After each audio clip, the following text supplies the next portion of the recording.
Maduro insulted Trump. USA reacts sending giant warships. It seems Maduro forgot diplomacy is overrated. And now Maduro is like, okay. Peace. Don't shoot. From I insulted you to peace. That's hot. Whoa. Mood swings.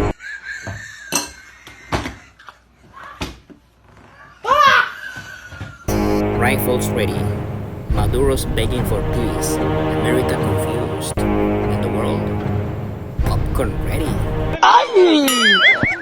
Ve, no me respeta. Moral of the story: do not insult Trump if you are not ready. It's like texting your ex, let's get back together, knowing she's gonna cheat on you again.